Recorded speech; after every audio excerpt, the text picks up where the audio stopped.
So hi everyone, this is the day 7 of my the 10 day grind. So আজকে তো সকাল থেকেই শরীরটা এত খারাপ লাগছিল যে আমি তো আজকে কোনো কাজও করতে পারিনি। হয়তো তোমরা আমার গলাটা শুনেই বুঝতে পারবে যে কতটা বসে গেছে।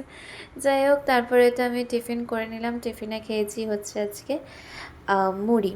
তারপরে আমার আর কোনো কিছু করতে ইচ্ছা করছিল না বলে আমি জাস্ট বসে কার্টুন দেখছিলাম। আর আজকে যেহেতু সানডে, মা বিরিয়ানি বানিয়েছিল, তো আমি লেয়ারিংয়ে একটু সাহায্য করছিলাম।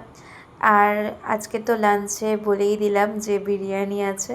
দেন তো বিকালের দিকে আমি একটু বেরিয়েছিলাম, কারণ আমাকে একটা আমার ফ্রেন্ড ইনভাইট করেছে খাওয়ানোর জন্য, তো আমি সেখানেই গিয়েছিলাম।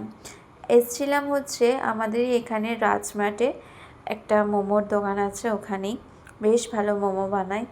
আর এখানে তো আমরা অর্ডারটা দিয়ে গল্প করছিলাম। দেন তো আমাদের অর্ডারটা আমাদেরকে দিয়ে দিল। ফার্স্টেই অর্ডার করা হয়েছিল এই চিকেনের একটা আইটেম, আমার নামটা অতটা মনে নেই, বাট খেতে ভালোই ছিল। তারপরে তো চলে এলো স্টিম মোমো, যেটা আমার সব থেকে বেশি খেতে ভালো লাগে। যাই হোক, দেন তো আমি বাড়ি চলে এলাম। বাড়ি এসে তো আমি আর কোনো ডিনার করিনি, কারণ পেট পুরো ফুল ছিল। সো যাই হোক, ভিডিওটা এই পর্যন্তই। ভালো লাগলে like, comment, share and subscribe করতে ভুলো না। So bye guys, see you letter.